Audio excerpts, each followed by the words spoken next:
Hello everyone, welcome back to my channel Rondhone Bondhon. আজকে সজনে ডাঁটা আলু আর সাথে ছোলার ডালের বড়া দিয়ে একটা দুর্দান্ত স্বাদের রেসিপি তৈরি করছি। তো এই রেসিপিটা খেতে যেমনই সুস্বাদু হয় তার জন্য গরমের জন্য একেবারেই কিন্তু পারফেক্ট। কারণ এই হ্যাঁসফ্যাঁস করা গরমে খুব বেশি যখন তেল মশলা বা খুব একটা বেশি মাংস খেতে ইচ্ছে করে না, তখন এই ধরনের একটা রেসিপি কিন্তু বানিয়ে নেওয়া যেতে পারে। আর একটা লাইক দিয়ে দেবেন, ভিডিওটাকে শেষ পর্যন্ত দেখার চেষ্টা করবেন। তো এখানে আমি সজনে ডাঁটা আর আলুকে এরকম লম্বা লম্বা করে টুকরো করে কেটে নিয়েছি। এবার ওভারনাইট এখানে ভিজিয়ে রেখেছিলাম ছোলার ডালের সাথে 1 ইঞ্চির মতন আদা আর 2টো কাঁচা লঙ্কা দিয়ে এটাকে একটা সুন্দর পেস্ট আমি করে নেব। তবে পেস্টটাতে খুব বেশি কিন্তু জল দেবেন না, তাই অল্প জল দিয়েই এটা বেটে নেওয়ার চেষ্টা করবেন। তো এটাকে একটা বাটির মধ্যে আমি ঢেলে নিচ্ছি। তো এর একটু টেস্টটাকে বাড়ানোর জন্য আমি এর মধ্যে দিয়ে দেবো কিছু মশলা। তার জন্য এখানে প্রথমেই দিয়ে দিচ্ছি এখানে নুন পরিমাণ মতো, হলুদ গুঁড়ো দিয়ে দিচ্ছি, এটা ওই 1/2 টিস্পুনের মতন হলুদ গুঁড়ো দিলাম। একটুখানি জিরে গুঁড়ো দিচ্ছি আর দিয়ে দিচ্ছি এটা হচ্ছে কালো জিরে। এই কালো জিরেটা দিলে বেশ খেতে ভালোই হয়। এবারে সব কিছু একসাথে খুব ভালো করে কিন্তু মিশিয়ে নেব। তো এই ছোলার ডালের এই যে ব্যাটারটা তৈরি হলো, এই ব্যাটারটাকে যত ভালো করে ফেটানো হবে তত সুন্দর, তো এই বড়াগুলো কিন্তু ততটাই ভালোভাবে ফুলে উঠবে। তো তার জন্য এখানে খুব ভালো করে ফেটিয়ে নিতে হবে। এবার বড়াগুলোকে ভাজার জন্য আমি এখানে কড়াইয়ের মধ্যে সরষের তেল দিয়ে খুব ভালো করে গরম করে নিয়েছি। তো আমি এখানে চামচে করে এক একটা করে ছেড়ে দিচ্ছি তেলের মধ্যে। তো তেলের মধ্যে খুব বেশি পরিমাণে দেওয়ার চেষ্টা করবেন না, তাহলে উল্টানো যাবে না। তার জন্য যতটা তেল আছে দেখে শুনে ততটাই দেবেন। তো এগুলো এতটাই খেতে ভালো লাগে যে শুধু মুখে কিন্তু খুব ভালো লাগে বলে খাওয়া হয়ে যায় তরকারিতে দেওয়ার আগে। এবার এক পিঠ ভাজা হয়ে গেছে, আমি এগুলোকে উল্টে নিচ্ছি।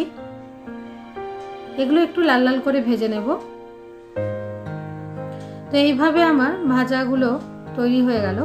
তো লাল লাল করে ভেজে নিয়েছি, এবার আমি একটা প্লেটের মধ্যে সরিয়ে নিচ্ছি।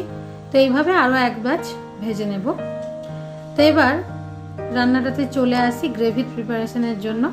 তো এখানে কালো জিরে ফোড়ন দিয়ে দিলাম, সরষের তেল কড়াইয়ে আরেকটু দিয়ে কাঁচা লঙ্কা ফোড়ন দিয়ে তারপর এর মধ্যে দিয়ে দিচ্ছি আমি আলুগুলোকে বেশ ভালো করে একটু লাল লাল করে ভেজে নেব।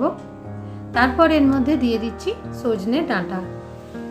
আলু আর ডাঁটাকেও খুব ভালো করে কিন্তু ভেজে নিতে হবে। যতক্ষণ না এটা ডাঁটার কালারটা চেঞ্জ হয়ে আসছে ততক্ষণ ভালো করে ভেজে নেব। দেখুন ডাঁটার কালারগুলো কিন্তু একেবারে চেঞ্জ হয়ে গেছে, একটু ফ্যাকাশে হয়ে গেছে, খেতে অনেকটা নরমও হয়ে গেছে ভাজতে ভাজতে। এবার আমি পরিমাণ মতন হলুদ, নুন, একটুখানি জিরে গুঁড়ো আর দিয়ে দিচ্ছি কাশ্মীরি লঙ্কা গুঁড়ো। আর এখানে দিয়ে দিচ্ছি 1 চামচ, বড় চামচের 1 চামচ আমি দেব আদা বাটা। এখানে আদাটাকে আমি গ্রেড করে নিয়েছি। আর এখানে দিয়ে দিচ্ছি টমেটো, একটা বড় টমেটো এখানে দিলাম। এবার খুব ভালো করে সমস্ত কিছু একসঙ্গে মিশিয়ে নেব। তো একটুখানি সমস্ত কিছুই ভালো করে কষাতে হবে। এই সময় মশলা পুড়ে যদি যায় মনে হচ্ছে তাহলে অল্প একটুখানি জল দিয়ে দেবেন, তাতে কড়াই মশলাটা লেগে যাবে না। তো আমার খুব ভালো করে কিন্তু কষানো হয়ে গেছে, এখানে অনেকটা তেল ছেড়ে দিয়েছে, দেখেই বোঝা যাচ্ছে ভালো করে কষানো হয়ে গেছে। এবার এর মধ্যে আমি গরম জল ঢেলে দিচ্ছি। এবার খুব ভালো করে মিশিয়ে নিচ্ছি। তো এই রান্নাটা কিন্তু গা মাখা হবে না, এটা একটু ঝোলঝোলই হবে। এবার এর মধ্যে দিয়ে দিচ্ছি ভেজে রাখা ওই বড়াগুলো। যেহেতু নিরামিষ তার জন্য একটুখানি টেস্টের ব্যালেন্সের জন্য চিনি দিয়ে দিলাম 1 চামচের মতন। এবার বেশ খানিকক্ষণ ফুটিয়ে নিলেই এটা তৈরি হয়ে যাবে। তো আমি এখানে একটা আলুকে কেটে দেখিয়ে দিলাম, দেখুন সেদ্ধ হয়ে গেছে। আর ডাঁটাটাকেও একটু দেখিয়ে দিচ্ছি, খুব সুন্দরভাবেই কিন্তু এটা নরম হয়ে গেছে। তো তৈরি হয়ে গেল সজনে ডাঁটা, আলু আর ছোলার ডালের একটা দুর্দান্ত রেসিপি, নিরামিষ দিনের জন্য একেবারে পারফেক্ট। তো আজকে আমার রেসিপিটাকে এইভাবেই শেষ করলাম। আবার দেখা হবে অন্য কোনো ভিডিওতে। ধন্যবাদ।